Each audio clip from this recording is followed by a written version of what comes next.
Hello and welcome to your official headquarters for Serious and Severe Success Strategies, where we're all about infiltrating and implementing the science of success. Today's conversation is about taking that first step. If there's anything you can do at all to get the ball rolling, you're ready. I'm Claude La Vertu, inviting you to soldier up and soldier on along with us. Welcome aboard.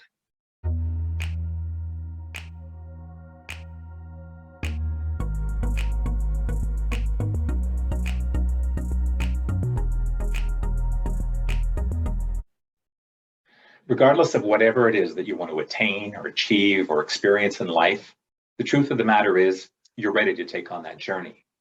You might not feel ready, you might not feel comfortable about it, but readiness doesn't always equate to comfortness or comfort. So how do you take that first step? Well, the first thing is you work with what you have.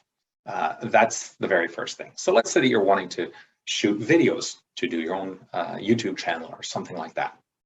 The first thing you do is you look at the equipment you have and you find your space to do your very first video. There are countless thousands of individuals who have literally millions of videos that were shot in the comfort of their own bedrooms, some of them on their own beds, having nothing to do with intimacy or sleeping or even with home. They're either gamers or they have some area of expertise, and their data is so good that people don't care that they're in their bedroom. I know for me, when I see really good data, I don't really pay attention to what's going on in the background. The other thing is I find that a lot of people who don't want to get started, they're afraid of how people will look at them. They're afraid of judgments or trolls and so forth. Here's the most important magic key to that. They don't matter. The people who matter are the people who you're trying to serve. Everyone else is just extra. They may be just curious or they're miserable. And I got to tell you, the mind of somebody who has nothing better to do than put down your video when there are literally trillions of video potentials that they could be watching and learning from, their mind has to be super small. So engaging with them, it's not really worth your energy or time. And it distracts you away from what you're really supposed to be doing. So let's say that you've got to shoot a video and you don't know where to start and you're not sure that you look well, that you look the part and what have you. It doesn't matter. What is the data that you're delivering? Is it important? And how do you reach the people? So I'll give you an example. I'm a strategist. A lot of people I work with are young go-getters living in a very modern age, in a modern world, looking for modern things. As you can see, I'm in my living room right now. This is not a very modern setting. It doesn't matter. I know that I'm effective because I know that I speak to these younger people and what I deliver to them works for them. So no one's going to care what's in your background. If you're on your bed, if you're in your living room.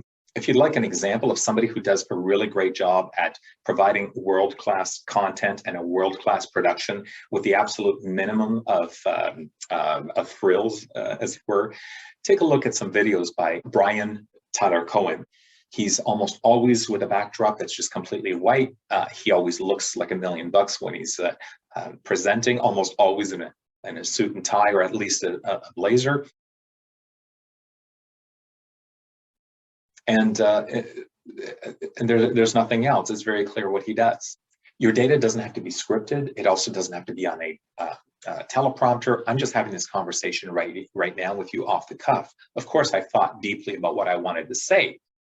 Make your conversation, splice it up. It's the norm today. People don't care. They want the data.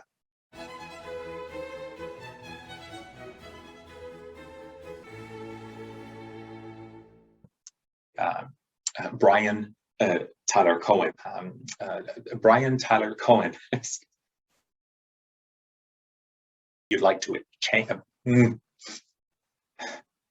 I was born in the late 60s, so and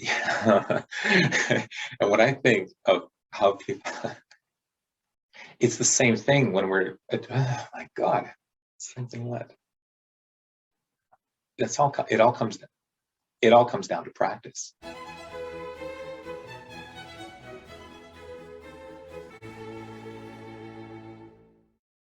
Outside of shooting videos, for anything else that you'd like to attain or achieve or experience, it's also possible. And the probability factor is reliant upon you taking that first step. It's like driving a car. First time you get behind the wheel, it's scary. Then you get to the point where you're drinking coffee, probably texting, which I don't and I don't approve of. But my point is, the fear factor of driving a car for the first time doesn't stay with us. It's the same thing for everything. Whatever you begin with that you don't know very well, and even if you're passionate about it, will become easy for you as time goes on. So that you want to own a bakery shop, start baking, start giving away samples. Let people know you're opening a bakery shop. And when people ask when, say as soon as you start buying. Just take it from there. If you want to start writing a book, I get people tell me all the time, I've always thought of writing a book. Many people do think about it, and they think of the mountain that's implied by writing a book, the grand accomplishment. And you just got to take it one word at a time, take it one line at a time, and then eventually one chapter at a time. And everybody has a different way of writing. So some people like to write and edit as they go along. Other people like to pound out their ideas and then build upon them. Everybody has their own way of doing it. Those people, everyone who has their way of doing it, all started somewhere. So just start somewhere, sit down, start taking notes.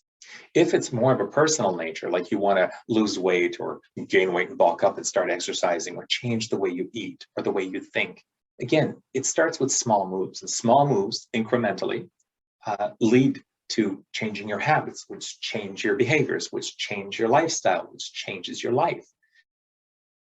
Finally, as hokey and sappy as it may sound, from the get-go, at the moment of you taking that first step, you want to make sure that you're being loving toward yourself. Again, it sounds tacky and sappy, but love means patience, compassion, empathy, forgiveness. And forgiveness is not just about forgiving what you may have done or what others may have done to you, but forgiveness means being forgiving, allowing people to be who they are, meeting them where they are, and allowing yourself to meet yourself where you are now. Where you're going, where you want to be, doesn't look like who you are now, where you are now. Take that first step, and then tomorrow take another, and then another. And before you know it, you'll be on a journey and you'll never want to go back. I'm Claude La Vertu. With a humble and gracious heart, I thank you so much for being here. Wish you a blessed day.